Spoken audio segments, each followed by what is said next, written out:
Zootopia 2 has come home to Disney+. Let's go!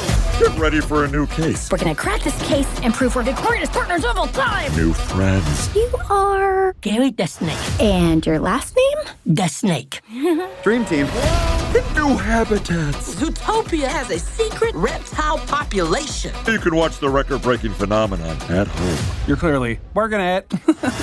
Zootopia 2, now available on Disney+, rated PG.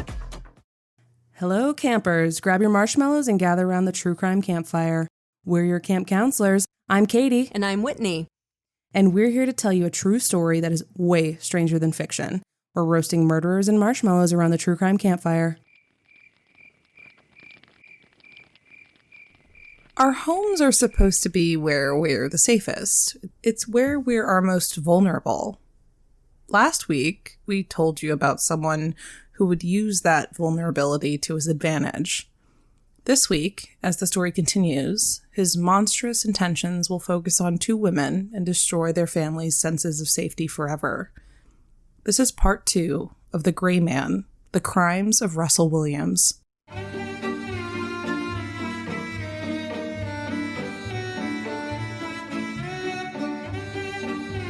So, campers, when we last left off, Colonel Russell Williams had been committing dozens of burglaries to satisfy his urges to violate and humiliate women for several years, burglaries which wouldn't be discovered until he was caught years later. He would break into houses and steal women's underwear, bras, and swimwear, sometimes taking photos of himself wearing the pieces he'd take while masturbating. Ugh. He'd finally started escalating by taking bigger and bigger risks, entering homes when the occupants were there, breaking into houses in his neighborhood and leaving messages for his victims. Then he committed 2 assaults against women in Tweed, Ontario, during which he beat them, bound them, and kept them terrorized for hours while he took photographs of them. Something we haven't had a chance to speak about yet is Russell's collection. It's not uncommon for a criminal of this type to take and keep trophies in order to relive their crimes. In fact, it's a necessary part of their MO. Because Russell was so prolific, he sometimes had to take parts of his collection and burn it in fields around Ontario to make room for more. His collection was around 1,400 garments, all neatly folded and stored. He took videos and photos of not only the clothes and himself in the clothes, but also family portraits, his victims' diplomas, their personal keepsakes. Ugh, so creepy. In one horrific, memorable instance, he took a victim's makeup brush, held it against his penis for a photo, and put it back where he found it. Yeah, take a second. I know that is beyond horrific, but what does all this stuff add up to? It's power and control, right? Like it always is with these guys. He was in your house, he was touching your stuff, and you had no idea.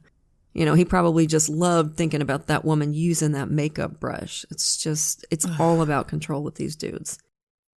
He obsessively took notes about each of his break-ins. In one, he made sure to explain that he forgot to reset his camera clock for the time change, so the time should actually be an hour earlier. Oh, you have to take your wins as you can in a case like this, and you know that bugged him so much. You know it's stuck in his craw for days. Yeah, it's crucial to know exactly what time. So anal retentive. He would note the address, the date, the time, and the items he took from each house so that he could match the photographs with his collection. His filing system, apparently, was quite detailed. The final escalation, though, in my opinion, was breaking into Marie-France Comeau's house. Marie-France, being his direct subordinate, was someone who could be connected to him, and I think the fact that he gave himself permission to go into her home and steal her stuff made what came next easier for him. Marie-France was a Quebecois woman who had been in the military for 12 years. Her father had served with the Canadian Forces for over 40 years, so she followed in his footsteps. Her ex-partner, Alain Plante, said that she had found her calling. She served in Germany, Afghanistan, and the UAE before landing in Trenton, where she worked as a flight attendant for VIP military flights. Everyone who knew her talks about how warm and loving she was, but she was also a hard worker. When she was in Afghanistan, she was tasked with moving cargo out on like the hot, dusty runway with a forklift. One colleague said, tough conditions, but I never heard Marie-France complain.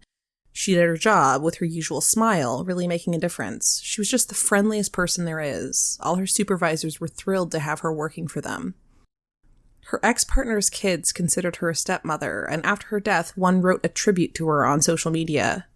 He said that Marie-France was the best stepmother that could have possibly set foot in our lives. When Russell broke into her home the first time on November 16th, she was on duty. This time, she had been flying with the Canadian Prime Minister to Japan, Singapore, and India on diplomatic duties. She'd literally flown around the world. When he broke in the second time, on November 23rd, she just returned home. He turned off his cell phone and parked his car, hidden in some woods about half a mile away from her home. He waited outside her house and listened. He could hear her talking to someone on the phone.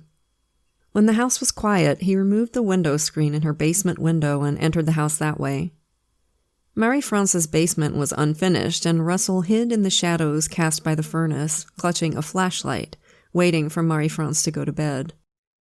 He wore a sweatshirt, dockers, and sneakers, along with a baseball hat worn low over his eyes and a gaiter that concealed his mouth and nose. He had a bag with him that contained rope, duct tape, lubricant, a flashlight, and of course his camera equipment. But instead of heading to bed, Marie-France went to the basement. She was looking for one of her two cats, searching its regular haunts, probably calling the little guy to come to bed with her. The cat was in the basement, staring, transfixed at the man in the shadows, and like we all would, Marie-France looked at where the cat was staring, like, "What is it? What are you looking at?" And then she saw him. She started screaming, yelling, "You bastard!" and Russell started hitting her with his flashlight. They struggled, but eventually he got enough control to bind her. He wrapped her head in duct tape, leaving just enough of a hole to breathe through. For the next several hours, Russell sexually assaulted and tortured Marie-France. He took photographs and filmed her entire ordeal. She fought him valiantly. She pleaded for her life, and he told her repeatedly that he would let her live, but of course that was a lie. She knew him. I'm sure he went there intending to kill her. Eventually, he took a piece of duct tape and placed it over her nose. He filmed as she died. He took several photos of her body. Then he cleaned. He washed the sheets using bleach. He took photos and videos of this part, too. He removed the tape from Marie-France's face and placed her body in the bed and covered her up with the blanket. When he left out the back door, he stole 9 pieces of her underwear and headed toward the airbase for his morning meetings. Marie-France was supposed to meet her boyfriend Paul for dinner on the evening of the 24th. When she didn't show and wasn't picking up his calls, he was concerned and stopped by her house at around noon on the 25th to check on her. There, he found her car parked in the driveway. He tried the locked front door, and then the back door, and when he didn't receive a response to his call inside, he checked in the house, where he found Marie-France's body. Poor guy, God. Of course, Paul was immediately a suspect in her death. The police couldn't find any signs of forced entry, and they did find out that Marie-France was aware that her house had been burglarized on November 16th and that she thought that Paul had done it. Like, she noticed that things were moved around in the house, which is so scary. It's so freaky. He was cleared when he passed a polygraph test. The investigation turned up some interesting things that could be used if they could ever find out who'd done it. After Williams had managed to get Marie-France under control, he'd gone back to the basement window to replace the screen so that any looky-loo neighbors wouldn't get suspicious. Because he'd been hitting her, he was covered in her blood, and he'd left some bloody footprints on the walkway to the basement window. Williams did dispose of his shoes after the murder, so he probably noticed the blood. He also washed his hands in Marie-France's bathroom sink and left behind DNA. While Marie-France's family and friends were trying to put their lives back together, Russell Williams just lived his life. He went to his meetings and then met his wife for dinner that evening, and they parted ways and he drove to Tweed. And I do think this is why people, including myself, think that their relationship may have just really been one of convenience. I mean, they very much lived separate lives. If you're wondering how Russell was able to participate in his nighttime shenanigans without his wife noticing, this is how. They had 2 homes over 2 hours apart. He was always away. And mind you, she's not his keeper. So if it sounds like I'm like blaming her for not putting his wang on a leash or whatever, I'm absolutely not. She was just as bamboozled by Russell as everybody else, I think. I also think it's worth noting, and this is off topic, but you know, how he left DNA and he left bloody footprints and all this stuff. It's interesting because a lot of times you hear him described as this very organized killer, right? And in a way he is, but I find it really interesting that where he's organized is all around the parts that are psychologically satisfying to him. He's keeping meticulous notes about what he did to them and taking videos and cataloging and all this stuff. When it comes to the actual stuff that would prevent you getting caught, the meticulousness kind of flies out the window. So I think that's kind of interesting. You know, the meticulousness is all around his psychological satisfaction from doing it. It's not practical, if that makes any sense. Oh, no, that's really an excellent point. And killers like Russell, who are obsessed with having a mask in place, are disturbingly good at picking partners that will afford them the lifestyle that they need to have to enable them to have an acceptable public face and the freedom to fuck off and do whatever they want at night. Absolutely. Some of that can be attributed to coercive control, like with shoe fetish killer Jerry Brudos, who was emotionally and physically abusive to his wife, who didn't notice several murders that took place in their home and has been criticized, which I don't understand. She was absolutely abused. Yeah, absolutely. Like, he was a piece of fucking shit. People like, are just desperate Jesus. to put the blame somewhere other than where it belongs in these cases, and I will never understand that. I know, it's awful. Others, like Ted Bundy, use their natural charisma to explain away absences or strange behaviors to their partner. Like, Ted Bundy had several partners. Yeah. And even during his trial, was able to... married somebody during the trial. Horrifying. Yeah, so if you're ever like, I would never be married to a serial killer, just stay frosty. Okay, Well, sometimes they're the ones that their partners will say, you know, he was the perfect husband. So, you know, you do have the ones like Brudos who just beat them into submission. And then you have the ones like Bundy who come across as the perfect boyfriend, the perfect husband. It's very, very strange and creepy. And Darcy, Brudos's wife, she was very, very young. Oh, yeah. So he groomed her into being his perfect wife. Yeah. So it's that you have shades of different partners for them. It's a very interesting psychological profile, I think, for these types of killers. Yeah. And obviously, Russell's wife has never spoken publicly. She's a private citizen. She is very private. She does not want to be in the public eye. And actually, most of Russell's private friends do not want to talk to anybody. So we don't know much about their relationship. So nothing but this sympathy, is obviously speculation. Honestly, for his entire family. No. They're victims too. 100%. The next day, which was the day Marie France's body was discovered, the airbase participated in a charity event for the United Way. And you know those PR scandals that happen and you have to kind of sit there and wonder, who signed off on this? Who thought this was a good idea? Did anybody at all have any foresight before greenlighting this? Like, okay, remember in 2021 on National Women's Day, Burger King UK tweeted, "Women belong in the kitchen." And then in a separate tweet, they like posted an application for their cooking scholarship or something. Oh my God. Okay, that was not on my radar. Women belong in the kitchen. I guess they were probably like intending to talk about like restaurant kitchens. Like women can be great chefs, you know. Just didn't really think it through. That is hysterical. Yeah. Yes, that's exactly what they were like. It was a cheeky like, oh, haha, we mean they belong in our kitchens.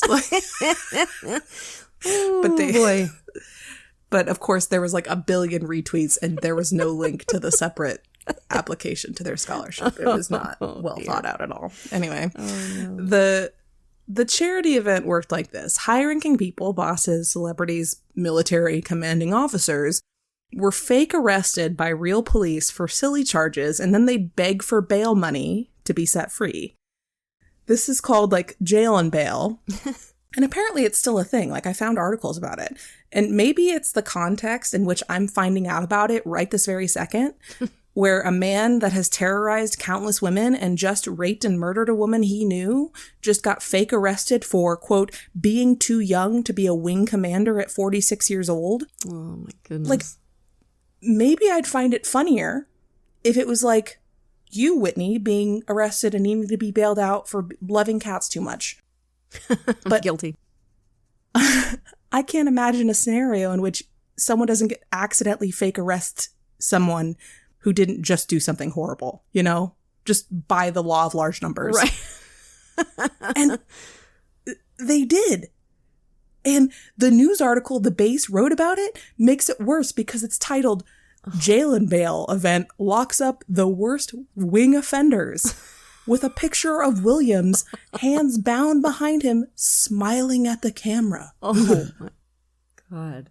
And little did they know he was the wing's worst offender. Oh my God. Wow. Yeah. Things that did not age well. Part 1, right? Good God. On November 26th, Russell was informed officially of Marie-France's death via an email, to which he responded a little coldly, "Understood, thank you. I'll catch up when I get in if there's additional information." He corrected the press release so that her name read Marie-France rather than just Marie, and corrected the name of the squadron she was in. Thank God he did not go to her funeral. I can't imagine there's much comfort in the world for her loved ones, but knowing that this freak couldn't ruin that is probably a very small something. He did write a condolence note to her father on behalf of the base. He wrote, "Please let me know whether there's anything I can do to help you during this very difficult time. You and your family are in our thoughts and prayers." Yeah, I bet she's in your thoughts, you sick piece of shit. Kindly fuck off into the sun. And stay there, please. In December, Russell Williams was part of the retinue to welcome the Olympic torch on its way to Vancouver. Because, of course, he was. He's like the Forrest Gump of Canada. Perverted, evil, murderous Forrest Gump. 2 months passed after Marie-France Comeau's death without much fanfare. In fact, it doesn't even look like Russell even burglarized any houses in the 2 months after killing her. This may have been the famous cooling off period, you know. And then a news story ran. The headline read, "Police anticipate a lengthy investigation in Marie-France Comeau murder," and the article encouraged the public to come forward with any details at all about Marie-France. If she visited someone, got gas, or went into a Tim Hortons, we want to know. She could have been on foot or in her car. We believe she was in her car. We just want to confirm her whereabouts and who she might have been with. At this point in the investigation, we really have no idea. That must have been a relief to Williams. He could finally be sure that no one knew what he did. He could act again. Jessica Lloyd was missing. Jessica lived in Belleville, about 35 miles from Tweed and 15 minutes away from the airbase, and worked at the bus company Tri-Board Student Transportation Services as a transit planner. Her father had been in the Navy and retired when Jessica was 8. She was close with her brother and her mom, and her friends all said she was the type of friend that you always strive to be. She was reliable and warm, just a fantastic friend. She loved hockey. I think that's a Canadian requirement. Her brother said that he can't watch a Maple Leafs game without thinking of her. On January 28th, Jessica left a friend's house and later texted her to let her know that she got home safely at around 10:30 p.m. Russell Williams had left the base at around 9 and driven straight to Jessica's house. He entered through an unlocked kitchen window. Everybody, stop what you're doing right now and please make sure all your windows are locked. Russell had been driving by her house on a previous day and had seen Jessica through her front window, just randomly. He later remarked that he thought she was perfect. Ugh. That night, he said he was just planning to see if Jessica lived alone and leave. He parked in a nearby cornfield and lurked around her house for about 15 minutes. And then at around 9:30, a policewoman drove by and saw Williams's SUV parked in the cornfield. She knew Jessica personally, and she thought it was a little weird. So she went up and knocked on Jessica's door. But she got no answer, and she left and continued her patrol. This was a judgment call that would haunt her, and probably still does. But I don't know. I mean, what was she supposed to think? Jessica's car wasn't in the driveway. The SUV was 150 yards away in a field. There were no signs of a break-in. She really had no reason to think any crime had been committed. The only thing that maybe she could have done differently would have been to take down the license plate number, but even then, I don't know if she'd have to cross over onto private property to do it, so, who knows.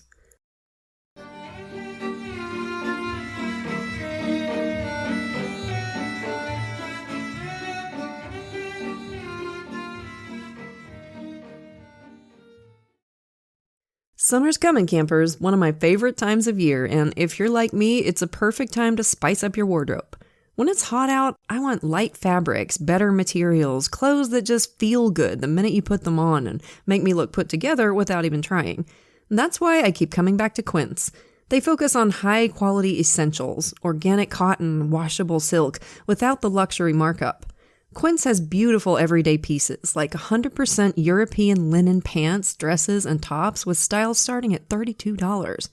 They work directly with ethical factories and cut out the middlemen, so you're paying for quality, not brand markup. And it's not just clothes. Quince has really become a destination for elevated essentials across the board. Home, kitchen, bedding, jewelry. I love this gorgeous throw blanket I bought from them last year. And lately, I've been wearing the Fit and Flare Tencel dress constantly, like embarrassingly constantly. I wear this dress all the time. It's one of those perfect dresses where you end up buying it in like 3 different colors, and it has pockets, y'all. That's the dream. So how about we elevate our summer wardrobe? Go to quince.com/campfire for free shipping on your order and 365-day returns. Now available in Canada too. That's QUINCE.com/campfire for free shipping and 365-day returns. Quince.com. My tap water tastes disgusting. I have hard water, which means that if I want pure, drinkable water, my choices are limited. Faucet filters really don't remove contaminants. Water bottles are wasteful, and hello, microplastics, or I have to lug around heavy 5-gallon jugs up my apartment stairs every week. But then came along AquaTrue, the countertop water purifier tested and certified to remove 84 contaminants, including chlorine, lead, forever chemicals, and microplastics. Its patented 4-stage reverse osmosis system goes way beyond ordinary filters for pure, healthy water you can trust. No plumbing, no installation. AquaTrue has been featured in Business Insider, Popular Science, and named Best Countertop Water Filter by Good Housekeeping. Join 98% of customers who say their drinking water is cleaner, safer, and healthier, and it is delicious water. Head to AquaTrue now and get 20% off your purifier using promo code CAMPFIRE. That's aquatrue.com, AQUATRU.com, promo code CAMPFIRE. AquaTrue even comes with a 30-day best-tasting water guarantee or your money back. Take the guesswork out of pure, great-tasting water with this exclusive podcast-only offer now at aquatrue.com using promo code CAMPFIRE.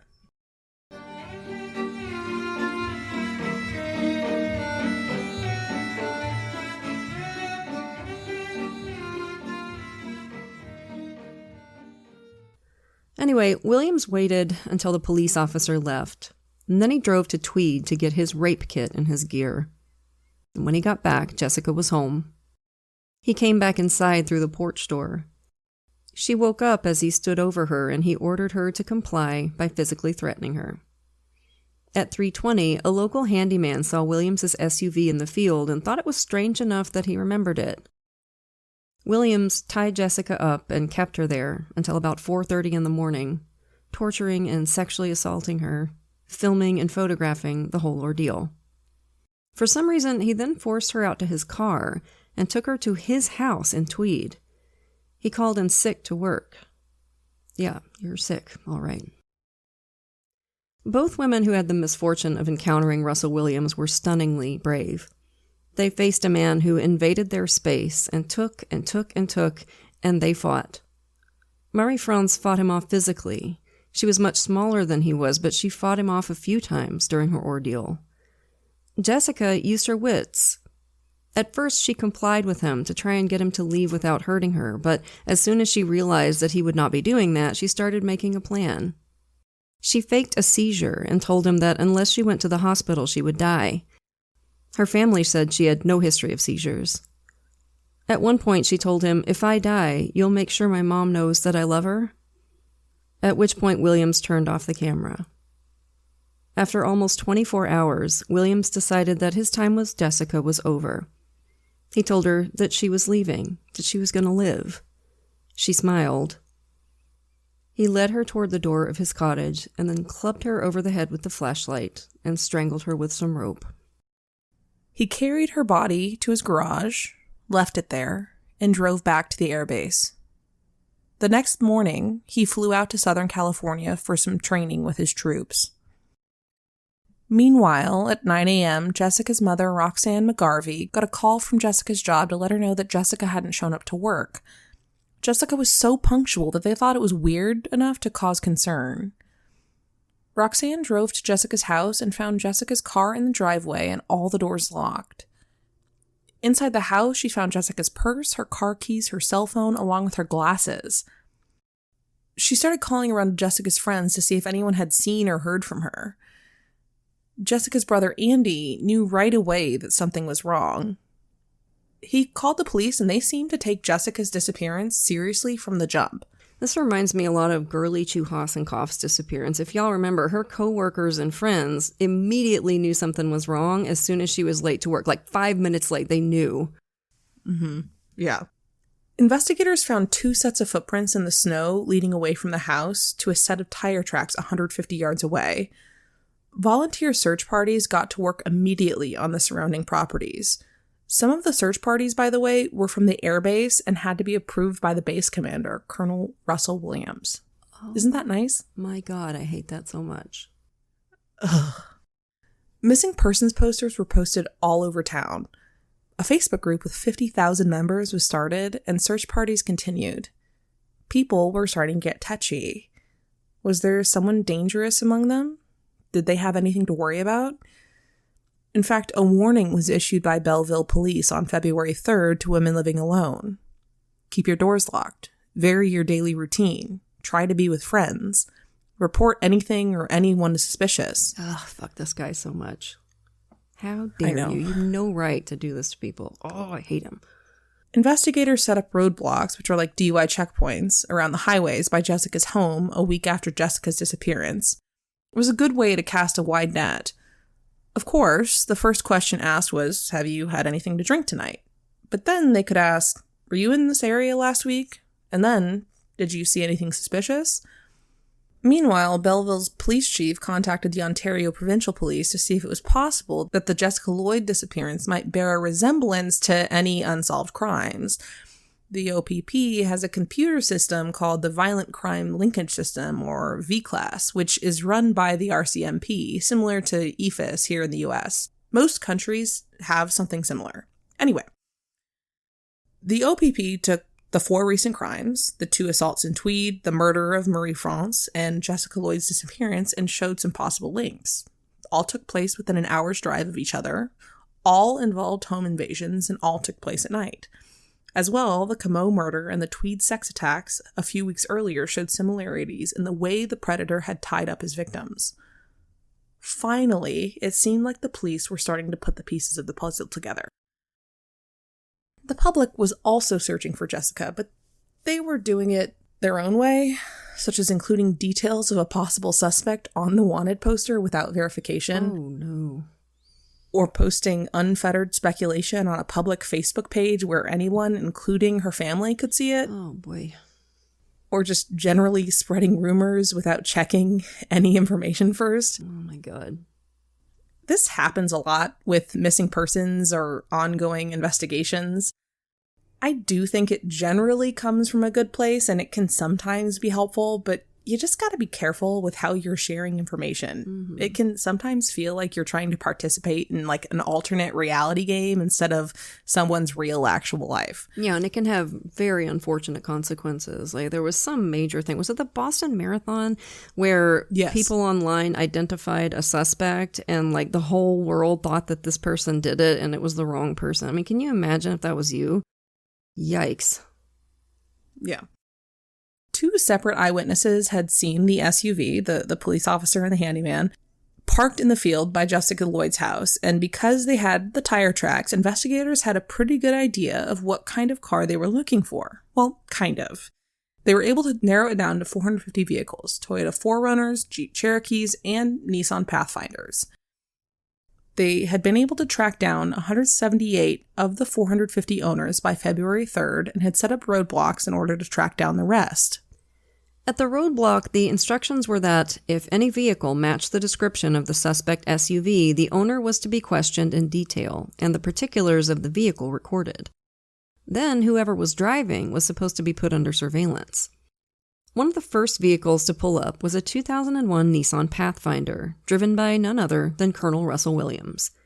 Interestingly, if he would have just been 10 minutes earlier, he would have missed the roadblock entirely. He was approached by Constable Russ Alexander. Coincidentally, Constable Alexander is the same guy that suspected Russell's neighbor of the 2 assaults in Tweed. Keep that in mind. Later, Williams would be embarrassed with how he handled this initial police contact. He acted like he was mad and in a hurry because he had a sick kid at home, which, whoops, he didn't have any kids at home. After the constable questioned Russell, he measured the width between wheels and checked the tires for wear in the tire tracks. He noted that the width wasn't a match, but the left front wheel did appear to be a match. As Williams drove away, the constable and his colleagues argued about what to do. Constable Alexander thought it was probably just a coincidence. He was like, if anyone's above suspicion, it has to be Colonel Williams. My guy. Pal, no one is above suspicion, okay? Trust us. We have so many years of true crime obsession between us that it's probably earning its second PhD by now. I don't understand why people are like this. What is he gonna do to you? Is he your boss? It is so bizarre. And I mean, we could list all day. All day we could list cases where this shit has happened and people have gotten away with stuff that they shouldn't for way too long. Like Matt Baker, the preacher. Preacher couldn't have done it. Preacher couldn't have killed his wife. Yeah, he bloody well did. Stop doing it. It's stupid. Anyway, one of his colleagues had some sense, thank God, and argued with him enough to convince him to call in surveillance on Williams. They started following him immediately on Thursday the 4th. They tracked his movement for several days, as well as watching his house. On Sunday, February 7th, Williams took his car to a car wash, where he cleaned it and vacuumed the interior. The police took the vacuum and contents of the canister. That afternoon, Detective Sergeant Jim Smith called Russell at his home in Ontario and told him that there were a few loose ends to be tied up from the stop at the roadblock, and he was hoping to just have a chat. And would Russell mind terribly stopping by the station? Hell yeah, Jim Smith. I think that if you're a Canadian criminal and Detective Sergeant Jim Smith calls you personally for an interview, you should probably just show up in handcuffs, like BYO handcuffs. This man is the Game 6 Michael Jordan of Canadian criminal investigations. Like, he is unbelievable. This was early in his career, so Williams didn't know how monumentally fucked he was, but still, for a man with such a basic name, he's not basic, and you're about to see how phenomenal he is. We're going to talk about him a little bit. Yeah, actually, Russell kind of did know how screwed he was. He hung up the phone with Smith and immediately took 2 500-gig hard drives from his office computer and hid them in the ceiling in the basement. Yeah, they won't look there. Dumbass. On those hard drives, investigators would find 3,000 photographs, some of which showed the murders of Marie-France and Jessica, as well as news stories about them and documentation about his various crimes. The investigators' decision to act came not a day too soon, because Williams planned to take everything to Tweed and destroy it all. Some of the items that he intended to destroy were as follows. By the bed in the master bedroom was Williams's blue duffel bag containing the black skull cap that formed part of his disguise. In the basement spare room was an Epson printer box containing more than 50 lingerie items, lubricant, and photos of Lloyd, including her student ID card. A second box had more underwear, vibrators, and commercial sex videos. In a corner of the garage was a pillowcase that held more vibrators and more underwear, including children's panties. Oh, that's awful. And when police later searched the house on Edison Avenue, they also found a book entitled LSI Guide to Lockpicking. This quote, by the way, is from the book A New Kind of Monster, The Secret Life and Shocking True Crimes of an Officer and a Murderer by Timothy Appleby, which we used as a primary source for this case. When Russell first sat down in the interrogation room, he was informed of the audio and visual recording devices, and he gave the most smug smirk to the camera. And thank God it's the last time he's in control for the next 10 hours because it is nauseating. Mm-hmm. You'd expect someone like Russell to be a little more calm, cool, and collected when under the microscope, but this guy is just not, which is interesting because Williams was definitely building to be a serial killer. He would be really, really scary if he was able to hold it together. But man, first with the lie about the sick child at the checkpoint, which is just Bush League. I seriously can't believe he did that. Like, we get guys on this show with like actual body parts in their passenger seat and that are able to get through traffic stops. Yeah. And this guy can't have a conversation over tire measurements. Dahmer, who was a mess, like through and through a mess. He got through. Blackout drunk. Yeah, blackout drunk, body in the car, got through the traffic stop. So just remember that when you're in your stinky little jail cell, Russ. And then there's the interrogation, which, by the way, may be my top 3 interrogations of all time. It's so damn good. It's all on YouTube, by the way, but Russell just can't stop himself from nervous talking. So bad. Even if they didn't already know it was him at this point, like his demeanor would have sealed it. Not so tough now, are you piece of shit? Jim asked him about when he learned about Como's murder, and he says, well, I can't remember what day that the message came in. Just a second. No, I just can't remember what day, the day of the week, but just let me remember. No, I just can't remember the day of the week. Just let me think. It was just a bunch of activity spun up as a result. I can't remember the day of the week. Like, he's just talking. It's like, it goes on for like a minute. And he's just talking. And he literally, he is, because like a normal response would be like, I don't know. I know I got an email about it. Let me check my phone. Yeah. That is the normal response is, I know I got an email about it. Let me check my phone. Yeah. But his brain starts glitching out. Like, it's wild to see it. And none of it makes sense. I was reading word for word just now. Yeah. I know none of that made sense. Because, hold on, I'll read more. I can't remember the day of the week. I'm just trying to think through the news reports I read. No, I'm sorry. I can't remember what day from ACT was that the MPs that learnt of her death. I think quite a bit after her body had been discovered. I had been in Ottawa earlier that in the week for some meetings over in Gatineau of one of the C-17 acquisitions. I was a project director when I was here in Ottawa for that, just so some follow-up stuff on that. So it's like, it's called dissonance, which is a hallmark of stress. The brain is trying to catch up with the yapping. Like, the brain is trying to come up with a lie. Yeah. But the brain logically knows that if you stop talking, it looks bad. Yeah, and I think it is often a deceptive tale. I mean, I'm always hesitant to fall in line with the body language stuff because it's, there's a lot of debate about how accurate it is, how useful it is. At the very least, you have to have a baseline on the person's normal behavior before you start, you know what I mean? But this, I think, is pretty clear. Like, this man is glitching out because he's freaked out. Yeah. Yeah. And then Jim does a really good job of mirroring William's body language and his speaking calmly and softly. He's calling him Russ or Bud. He's carefully and masterfully explaining how fucked William is. Russ or Bud, not Colonel Williams, right? Which is what he's probably used to being called. And he did that from minute one. Come on in, Russell. Mm-hmm. Subtle, but effective. It's good stuff.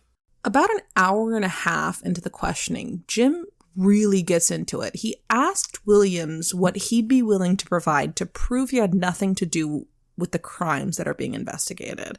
Williams goes, okay, what do you need from me? Jim says, we need DNA and fingerprints. And Williams immediately says yes. And then after Williams says yes, Jim pauses and then goes, and then footwear. And then Williams looks at his feet and then goes, okay. Bro. The boots he's wearing are the same boots he wore to Jessica Lloyd's house. Classic mistake. My lord, change your shoes, you freaking moron. Oh, my dear God. He's so dumb. From that point on, Russell's arms are crossed. And I know that is, again, We don't subscribe to body language, but that is necessarily classic, right? I think it can be one tool in the toolbox. I find it really interesting. I think it gets misused a lot, and people throw it around like it's definitive evidence. But that's... he glanced up to the no, but I think somebody who was previously very open and relaxed, suddenly crossing his arms is very indicative of discomfort, for sure. So the techs come in and take impressions of his footwear and DNA samples and fingerprints, and then he asks Jim Smith, "Can I assume you're going to be discreet?" Jim goes, "If it's possible, yeah." And Russell and Russell responded, "Well, because it's going to have a significant impact on the base if they thought you thought I did this." So kind of getting a feel like, well, I didn't do it, but if I did, if they think you think I did.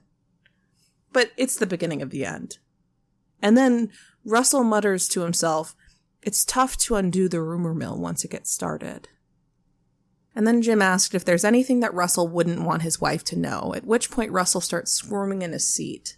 Jim pressed, "Did Russell have an affair with any of the 4 victims?" "No," Russell said, "of course not." Perish the thought.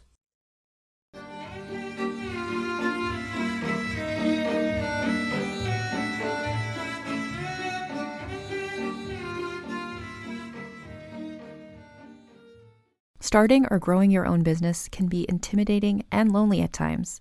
Your to-do list may feel endless with new tasks, and lists can easily begin to overrun your life. So finding the right tool that not only helps you out, but simplifies everything as a built-in business partner can be a game changer. For millions of businesses, that tool is Shopify. Shopify is the commerce platform behind millions of businesses around the world and 10% of all e-commerce in the US. From household names like Gymshark, Rare Beauty, and Heinz, to brands just getting started. Shopify has hundreds of ready-to-use templates that can help you build a beautiful online store that matches your brand's style. And you can tackle all the important tasks in one place, from inventory to payments to analytics and more. No need to save multiple websites or try to figure out what platform is hosting the tool that you need. And if people haven't heard about your brand, you can get the word out like you have a marketing team behind you, with easy-to-run email and social media campaigns to reach customers wherever they're scrolling or strolling. Start your business today with the industry's best business partner, Shopify, and start hearing. Sign up for your $1 per month trial today at shopify.com/realm. Go to shopify.com/realm. That's shopify.com/realm.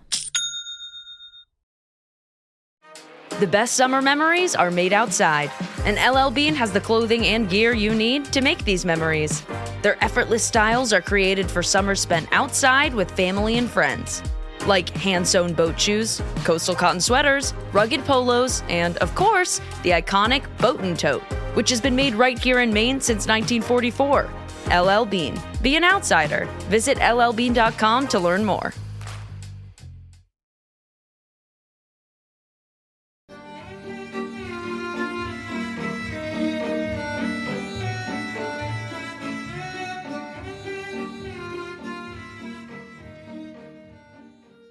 And then Jim brought in the footprints.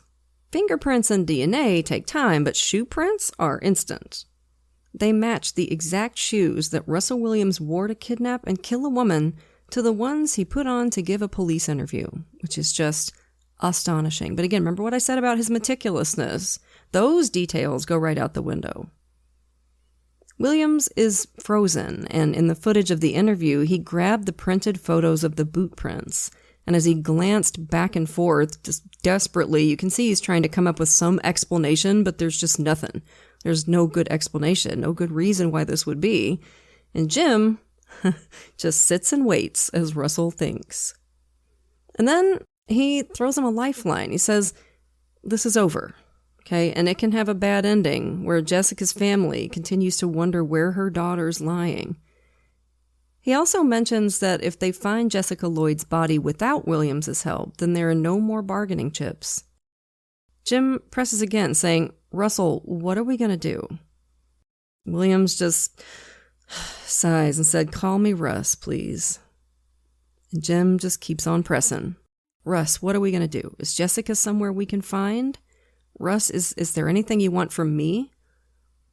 In the footage of the interview, you can see Russell Williams wrestle with himself over the course of several minutes. He's still trying to think of how he can get out of it. He's trying to come up with a lie or an excuse or some way to point to somebody else. But finally, I think he realized that the minute he stepped into that interrogation room, he was never stepping out again as a free man.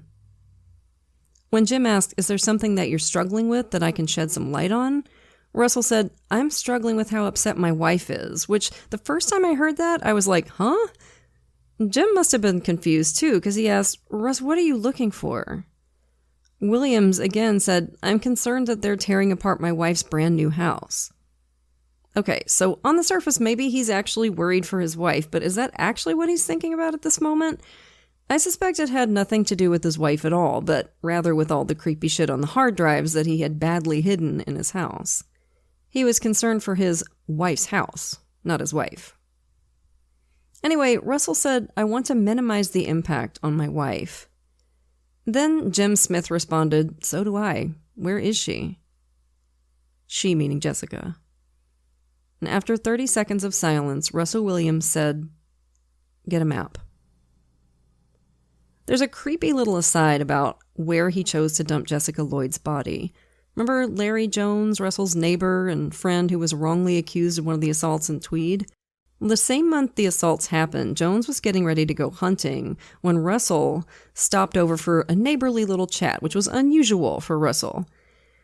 He asked Larry Jones where his hunting camp was, and Larry gave him directions. He said it was about 6 miles southeast of Tweed. And when Russell Williams wasn't exactly clear on where it was, Larry gave more concise instructions, and Williams just said, ah, yes, and ended the conversation. Maybe a month later, a friend of Larry's saw Russell near the hunting camp wearing running gear, staring off into the distance and appearing lost. The night that Jessica Lloyd went missing, someone broke into Larry's garage. Among the items missing were a blue cigarette lighter, a pair of work gloves, and an old coat that his dog Wes, a West Highland Terrier, was fond of sleeping upon. Jessica Lloyd's body was discovered a mile from Larry Jones's hunting camp. The items stolen from his garage were never recovered. So, was Russell trying to frame Larry? Maybe. I wouldn't actually put it past him. It's very creepy. I find it interesting that the items taken were things that can get DNA and fingerprints lifted off really, really easily. Of course, the break-in was never connected to William, so we'll never know if it was him, but it is certainly interesting, and I think it probably was. Yeah, and I think it goes back to him being good at the planning aspects and bad at the execution. Right. Because yeah. I think he gets caught up in the moment and, again, bad at the execution. Mm-hmm. Yeah, I agree. After showing the authorities where to locate Jessica's body, the next hours of the interrogation are Williams revealing the enormity of what he'd done. And I cannot overstate how amazing this interview is from just a criminology perspective. You can see it on YouTube. We'll post a link on our socials for you to check out if you'd like, and I highly recommend watching it. It's wild. At the end of the interrogation, it was finally time to put the habeas corpus on Russell Williams. The reaction to his arrest was not, as often happens in crimes like this, disbelief because, well, he admitted to it all. But a lot of the reactions were strong. One Air Force captain said his legs gave out from under him. His college buddy Jeff threw up. His brother actually sent faxes to news stations saying that he and his mom had not been in contact with Russell recently and declined to answer further questions. Women around Tweed and his neighborhoods in Orleans and Ottawa remembered seeing a tall, lean man skulking around their houses and wondered if it was him. Later analysis of his copious notes would prove some of them right. Some would say he came to their doorsteps asking for directions. Once he asked if he could come inside to see the interior. He was refused in that instance. Women that worked on the base discovered disturbing instances where the commander seemed to know details about their homes that they did not reveal to them. Two who lived together were told that the other had informed him of details of the inside of their houses, but when they compared notes, they discovered that the other had never spoken to him. It turned out he'd been in their home, but by that time, no charges could be filed. Williams continued to cooperate with police after his arrest, which is pretty much unheard of in cases like this. I don't know if he thought it might get him a better deal or if he just thought good at police interrogations was an award you could get in prison.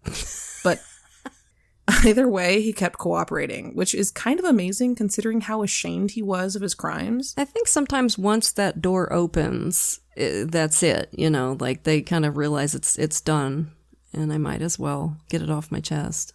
And again, ashamed doesn't mean he felt like remorse, by the way. No, shame is not the same as remorse. Perhaps it was his way of clearing his debts, though, because in April of 2010, he did attempt suicide, but the guards managed to get to him in time. And this detail is absolutely so ridiculous that it could have been a bit on a sketch show. He wrote his suicide note on the wall using packets of mustard stolen from the cafeteria. Oh, boy. So after his suicide attempt, the other prisoners started calling him Colonel Mustard. Oh my God. Like, I'm sorry. It's so ludicrous. You have to, I feel like I'm going to hell, but you have to laugh. But it shows you the kind, nurturing environment that the prison is, right? What's up, Colonel Mustard? Oh, God. What the hell?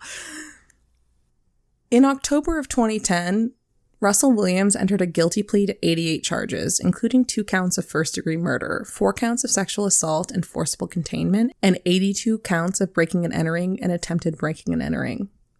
Prior to his sentencing, his victims and their families were able to give impact statements. Marie France's family declined to give any statements, as they said they were too heartbroken to speak to her killer. Jessica Lloyd's family would address Russell. Her mother, Roxanne, said, "I feel like my heart has been ripped out of my chest, and I wouldn't wish this on anyone, but I can't help wondering why.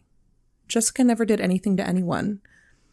I have heard that people should be forgiven for their sins, but I can honestly say I hate Russell Williams. I'm a broken woman. There's no punishment that can make this better." Jessica's brother, Andy, said, "No other woman will be traumatized or murdered ever again by Russell Williams, and it is because of my sister. She's a hero for stopping this from happening to another family." One of her aunts said, "I don't know how to close my eyes at night without seeing her scared little face and his piercing eyes." Oh. Many people have said it took our angel to bring Russell Williams down. He was sentenced to 2 terms of life in prison with no chance of parole for 25 years, which is about as good as you get in Canada. I don't know if they even have, correct me if I'm wrong, but I don't know if Canada has a life without parole period. If they do, I think it's applied pretty rarely. Mm-hmm. But it's just a chance of parole after 25 years. It doesn't mean he's going anywhere. After sentencing, Williams was stripped of his rank and title by the Canadian Armed Forces, and they burned his uniforms in an effort to disassociate themselves from him and also probably to prevent them from falling into collectors' hands, which was probably a good move. At the end of his trial, after all the families were done, Williams was given the opportunity to speak. "Your Honor, I stand before you indescribably ashamed. I know the crimes I have committed have traumatized many people. The family and friends of Marie-France Comeau and Jessica Lloyd in particular have suffered and continue to suffer profound, desperate pain and sorrow as a result of what I've done. My assaults of Jane Doe and Miss Massicott have caused them to suffer terribly as well. Numerous victims of the break-and-enters I have committed have been very seriously distressed as a result of my having so invaded their most intimate privacy. My family, Your Honor, has been irreparably damaged. The understandable hatred that was expressed yesterday and that has been palpable throughout the week has me recognize that most will find it impossible to accept, but the fact is I deeply regret what I have done and the harm I know I have caused to many. I committed despicable crimes, Your Honor, and in the process betrayed my family, my friends and colleagues in the Canadian Forces. So if you want, you can go back and replay that and play clown circus music behind it, because I imagine that's about as seriously as he actually took it. So, that's a nice speech and all, but I think it's better to leave you with a different statement.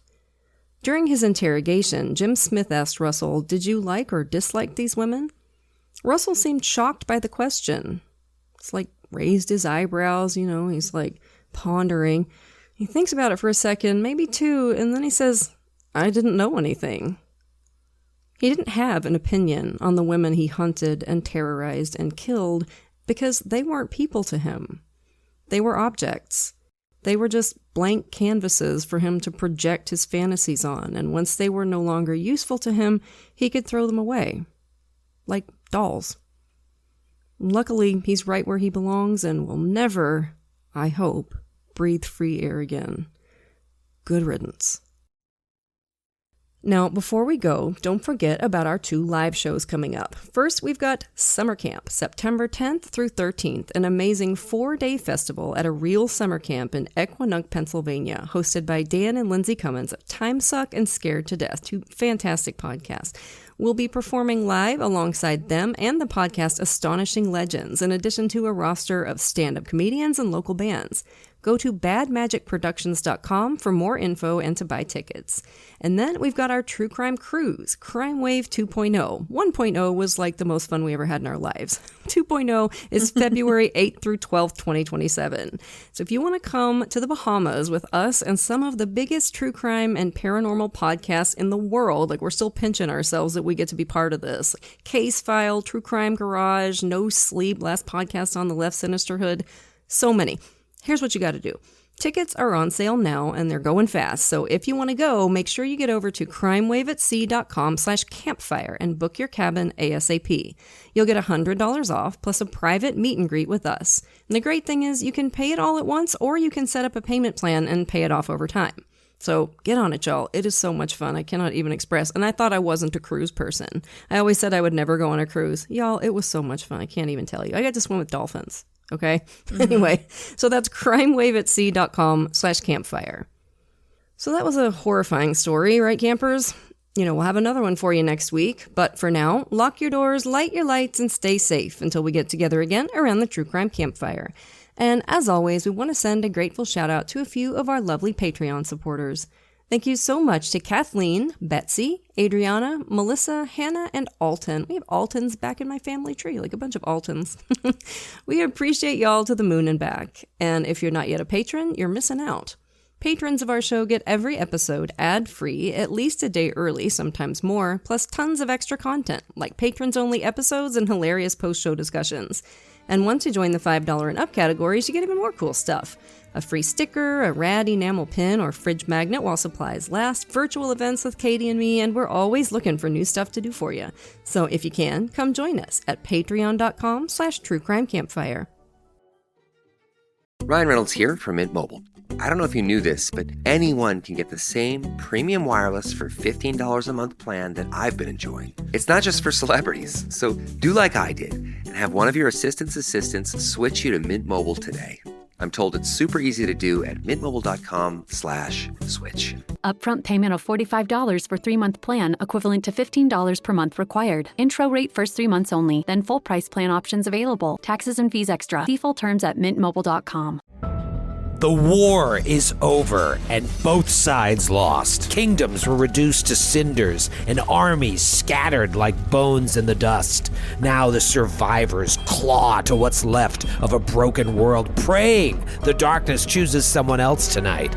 But in the Shadow Dark, the darkness always wins. This is old school adventuring at its most cruel. Your torch ticks down in real time, and when that flame dies, something else rises to finish the job. This is a brutal rules-light nightmare with a story that emerges organically based on the decisions that the characters make. This is what it felt like to play RPGs in the 80s, and man, it is so good to be back. Join the Glass Cannon podcast as we plunge into the Shadow Dark every Thursday night at 8 p.m. Eastern on youtube.com/theglasscannon, with the podcast version dropping the next day. See what everybody's talking about and join us in the dark.